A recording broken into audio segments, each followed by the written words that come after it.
Assalamualaikum warahmatullahi wabarakatuh. Sahabat Ashifa Studio yang insya Allah dimuliakan Allah subhanahu wa ta'ala. Orang yang sakti pada hakikatnya adalah mereka yang selalu dekat kepada Allah subhanahu wa ta'ala. Orang yang sakti bukanlah identik dengan mereka yang tidak mempan dengan senjata tajam, tidak mempan dibacok ataupun tidak mempan ditembak. Tapi orang-orang yang sakti adalah mereka yang selalu berusaha berperang melawan hawa nafsunya. Orang yang sakti adalah mereka yang bisa menundukkan hawa nafsunya. Orang yang sakti adalah mereka yang bisa mengendalikan nafsunya. Dan pada hakikatnya, orang yang sakti adalah mereka yang setiap detik dan setiap waktu selalu berusaha menjalankan perintah Allah dan menjauhi larangan Allah subhanahu wa ta'ala. Sahabat Ashifa Studio yang insya Allah dimuliakan Allah subhanahu wa ta'ala. Orang-orang yang sakti adalah mereka yang selalu berbaik sangka kepada Allah subhanahu wa ta'ala. Ia meyakini bahwasannya Allah maha baik, takdirnya tak pernah salah. Mereka yang selalu berbaik sangka kepada takdir Allah subhanahu wa ta'ala, mereka lah yang layak disebut sebagai orang-orang yang sakti. Sahabat Ashifa Studio yang insya Allah dimuliakan Allah subhanahu wa ta'ala. Apa yang kita lihat, apa yang selama ini kita pahami tentang orang yang sakti, bukan hanya sekedar ketika ia tidak mempan dengan senjata tajam, tetapi orang-orang yang sakti juga terlihat di mana dia berusaha untuk mengendalikan lisannya. Lisannya selalu baik, lisannya selalu berusaha untuk berzikir kepada Allah subhanahu wa ta'ala. Lisannya selalu basah dengan bersolawat kepada Rasulullah Muhammad sallallahu alaihi wasallam. Bagi orang yang sakti, satu orang musuh adalah sangat banyak baginya. Bagi orang sakti, 1000 teman tidak cukup baginya. Itulah orang-orang yang sakti secara maknawi. Jika kita melihat orang yang bisa berjalan di atas air, sungguh ikan pun bisa berenang di dalam air. Jika kita melihat ada seseorang yang bisa terbang di udara, sungguh burung-burung pun bisa lebih tinggi terbangnya. Jika kita melihat ada orang yang tidak bisa mempan ditembak, tidak mempan dibacok, sungguh batu pun begitu keras ketika ditembak. Saudaraku, sahabat Ashifa Studio yang insya Allah dimuliakan Allah subhanahu wa ta'ala.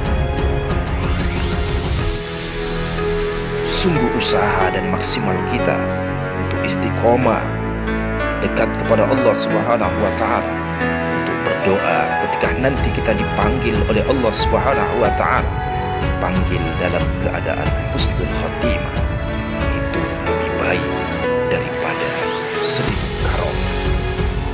Keistiqomahan yang diberikan oleh Allah subhanahu wa ta'ala kepada hambanya adalah hadiah terindah.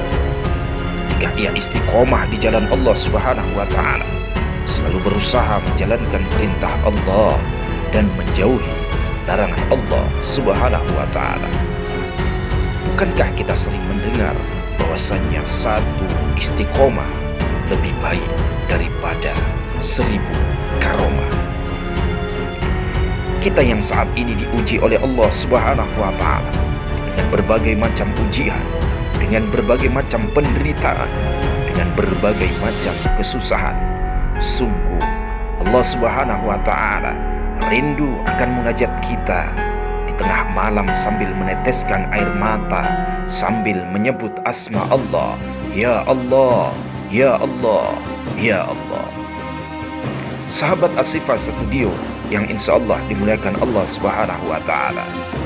Jika penderitaan yang selama ini kita alami, kesusahan yang selama ini kita alami membuat kita semakin jauh dari Allah Subhanahu wa Ta'ala, maka kita dikatakan sebagai orang yang merugi.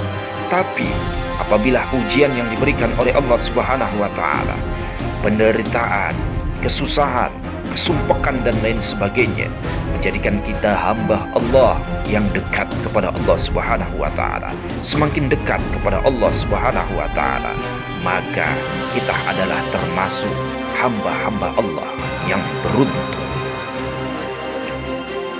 Sahabat Ashifa Studio yang insya Allah dimuliakan Allah Subhanahu wa Ta'ala, sering kita mendengar bahwasannya di atas langit masih ada langit lagi.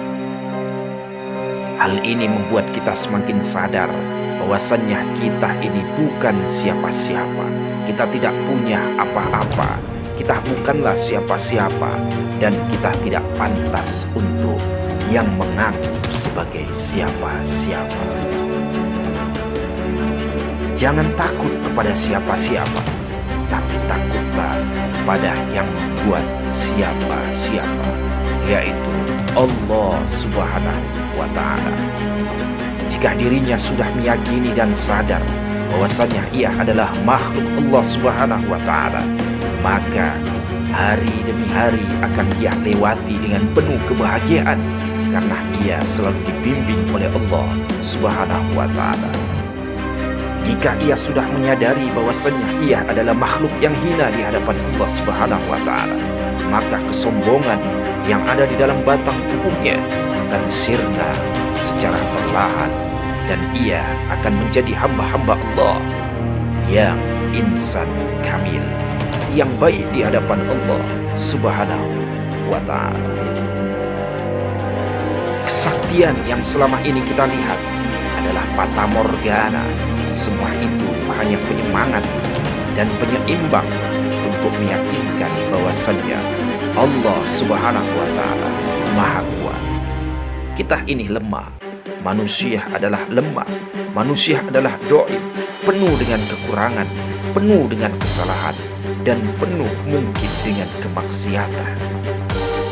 Jangankan kemaksiatan yang kita tidak sadari saat ini, terkadang kemaksiatan yang kita sadari pun begitu banyak kita lakukan. Jangankan dosa dan kemaksiatan masa lalu yang kita lakukan, saat ini pun kita banyak mungkin melakukan dosa dan maksiat di hadapan Allah Subhanahu wa Ta'ala. Tapi yakinlah bahwasanya ampunan Allah, rahmat Allah begitu besar untuk hambanya yang bersimpu memohon ampunan dan belas kasihnya Allah Subhanahu wa Ta'ala. Bukankah nikmat Allah Subhanahu wa Ta'ala lebih besar daripada dosa yang kita lakukan? Andai saat ini dosa kita bagaikan gunung yang menjulang tinggi, bagaikan buih yang berada di lautan, bagaikan pasir yang ada di tepi pantai, teruslah jangan berputus asa untuk memohon ampunan dan rahmatnya Allah Subhanahu wa Ta'ala, sampai nanti kita dipanggil oleh Allah Subhanahu wa Ta'ala dengan lantunan istighfar, memohon ampunan dari Allah Subhanahu wa Ta'ala, dengan bermunajat kepada Allah Subhanahu wa Ta'ala. Insya Allah jika suatu saat nanti kita dipanggil oleh Allah Subhanahu wa Ta'ala, dipanggil dalam senyuman yang indah, dipanggil dalam keadaan husnul khatimah, teruslah melangkah untuk berbuat baik, teruslah melangkah untuk berbuat kebajikan dan dekat kepada para kiai dan para ulama. Semoga kita selalu dalam naungan keberkahan dari Allah Subhanahu wa Ta'ala. Terima kasih atas segala perhatian. Mohon maaf atas segala kekurangan. Wassalamualaikum warahmatullahi wabarakatuh.